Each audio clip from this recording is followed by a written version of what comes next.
Shri Shyam, welcome back to Girdha family. हर हर महादेव। आज मैं आपके साथ श्रावण मास महात्म अध्याय 14 सुनाने जा रही हूँ। इसमें हम जानेंगे सर्प योनि क्यों मिलती है, इसे मुक्ति कैसे पाया जाता है, इसके बारे में जानेंगे। तो शुरू करते हैं।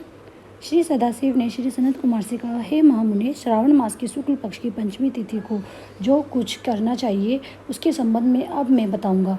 आप उसे ध्यान से सुनिए। साधक को चाहिए कि वह चतुर्थी तिथि को केवल एक बार भोजन करे और पंचमी नक्तव्रत यानी एक समय भोजन करे। स्वर्ण, चांदी, काष्ठ अथवा मिट्टी का 5 फलों वाला सुंदर नाग बनाकर पंचमी के दिन उस नाग की भक्तिपूर्वक पूजा करनी चाहिए। अपने घर के मुख्य द्वार के दोनों तरफ गोबर का 5 फनों वाला सांप बनाकर उसकी दूध और खीलों से पूजा करनी चाहिए। साथ ही कनेर, मालती, चमेली, चंपा के फूलों, रमणीय गंधों यानी इतर, अक्षति, धूप और दीप से उनकी विधिवत पूजा करे। उसके बाद ब्राह्मणों को शुद्ध घी के लड्डू तथा खीर का भोजन करवाना चाहिए।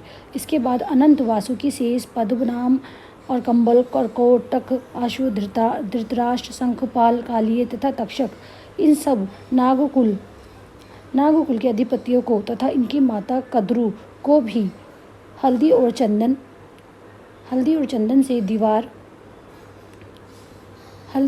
से दीवार पर लिखकर फूलों आदि से इनकी पूजा करनी चाहिए। और साधक को चाहिए कि वो प्रत्येक नाग देवताओं का पूजन करे। फिर घी और खांड मिलाकर उनको दूध पिलाना चाहिए। उस दिन लोहे के किसी पात्र, कड़ाही आदि में कोई पकवान नहीं पकाना चाहिए। नैवेद्य के लिए गेहूं और दूध का पायस बनाकर भक्तिपूर्वक अर्पण करें। भुने हुए चने, धान का लावा तथा भुने हुए जौ नागों को देनी चाहिए और स्वयं भी उन चीज़ों का खाना चाहिए। साथ ही अपने बच्चों को भी यही खिलाना चाहिए और इससे उनके तथा सन्यासियों को भोजन कराएं। इससे उनके दांत मजबूत होते हैं। और सांप की बांबी के पास गायन तथा वादन करना चाहिए और इस दिन को उत्सव की तरह मनाना चाहिए। स्त्रियों को भी श्रृंगार करके उत्सव मनाना चाहिए। ऐसा करने वाले मनुष्य को जीवन भर कभी सांप का भय नहीं होता।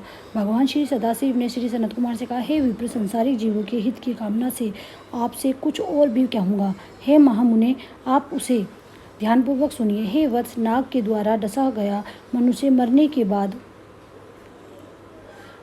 बाद अधोगति को प्राप्त होता है और अधोगति में पहुंचकर वह तामसी सर्प होता है। सांप हमेशा तमोगुणी होता है, इसमें संशय नहीं है। इसकी निवृत्ति के लिए पहले बताई विधि से एक भुक्त, व्रत आदि का नियम कर ब्राह्मणों से नाग निर्माण तथा पूजा आदि का आदरपूर्वक कराएं।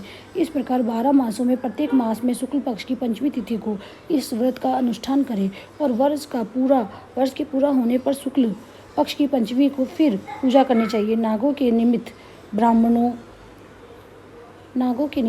तथा सन्यासियों को भोजन कराएं।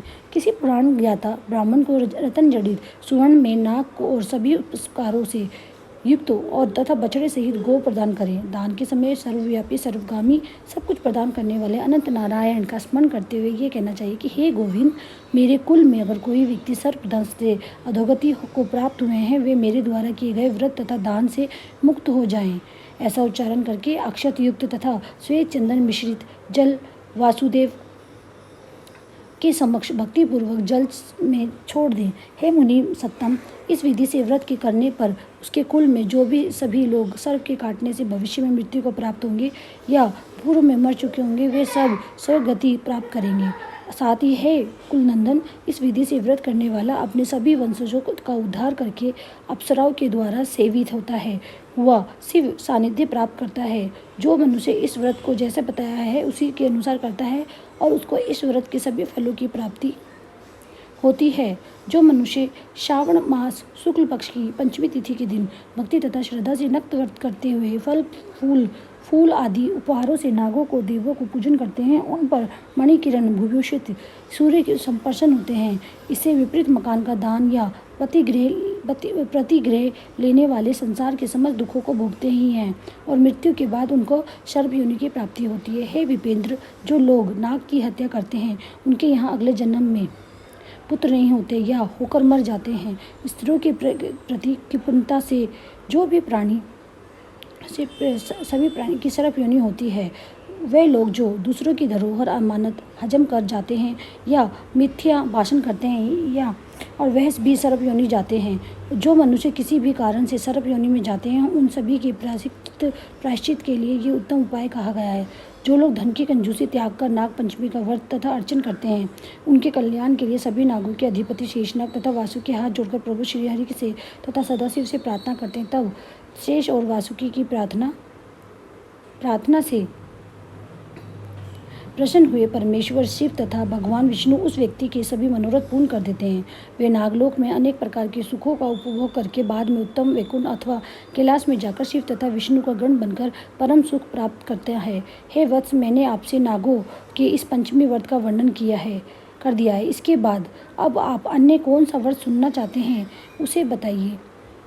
इस प्रकार श्री स्कंद पुराण के अंतर्गत ईश्वर सनत कुमार संवाद में श्रावण मास महात्म्य में नाग पंचमी व्रत कथन नामक अध्याय संपूर्ण हुआ। तो देखा आपने किस तरह से हम लोगों को ठाकुर जी ने अपॉर्चुनिटी दे रखी है। छोटी छोटी पूजा करके भी हम ठाकुर जी की ब्लेसिंग पा सकते हैं और हमारे महादेव की। तो इसी तरह से जितना हो सकता है सावन मास में और अधिक मास लगने वाला है, जो भी नियम ले सकते हैं छोटे बड़े, पूजा के एटलीस्ट लो, चैंटिंग करो, जिससे क्या होगा हमें 10 गुना फल मिलेगा। अब अधिक मास शुरू होने वाला 18 तारीख से, तो बस यही विनती है कि ठाकुर जी का नाम चैंट करिए, उठते बैठते चलते फिरते कुछ भी जैसा भी काम करते हैं। तो हम लोग चैंटिंग तो कर सकते हैं ना, माला जाप नहीं कर सकते तो कंटिन्यू जाप तो चल सकता है ना, तो वो तो हमें करना चाहिए, जिससे हमें महादेव की और हमारे ठाकुर जी की कृपा मिलेगी। हर हर महादेव।